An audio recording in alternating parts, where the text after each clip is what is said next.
Welcome back to Local 3 News. Joining us in the studio, Sheriff Greg Zeiber from the Marquette County Sheriff's Office. Thanks for coming in, Greg. My pleasure, thank you. Yeah, and so every month you give us a little synopsis of what's been going on at the Sheriff's Office the past month. And so what was going on there in December? Well, December, it was pretty busy. We had 164 calls for service. 14 citations were issued, 21 arrests, 7 for retail fraud, 2 drunk or drugged drivers, 2 drug possession, and someone for carrying a concealed weapon.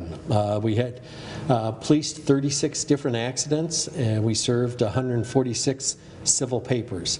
Search and rescue, all training was canceled because of the COVID, of course, but we had a lost hunter in West Branch, and Powell Township also a lost hunter.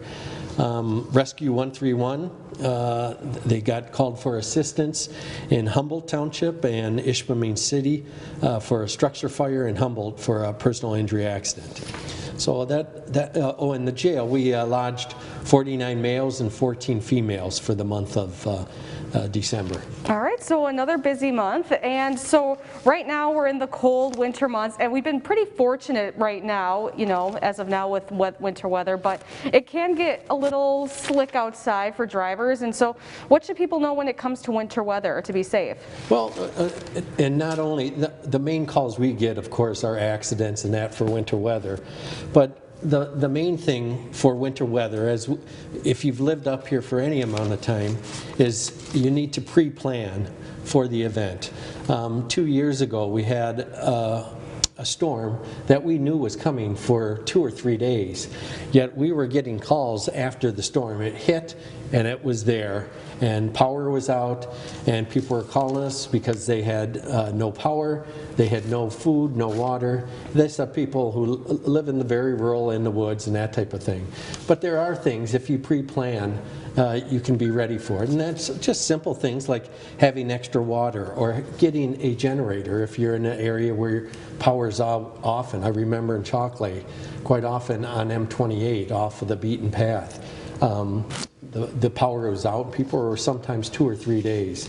So make sure if you heat with wood, you have extra wood. If you're on the road and you get stuck in an accident, there are basic things that you should have in your car. I remember driving down, I'm from the Detroit area, and having going back and forth, and quite often getting stuck on M28.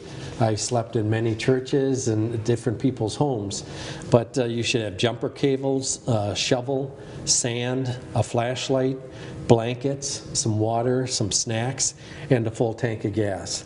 And the main thing is dress appropriately. A lot of school kids, sometimes they're in they have summer attire, and if they get stuck, or they're going to get really cold really fast. So dress appropriately and dress in layers. It makes a big difference. Definitely. Well, great tips for people when they decide to head outside. So thank you so much, Greg. Yeah, my pleasure. Yeah, and for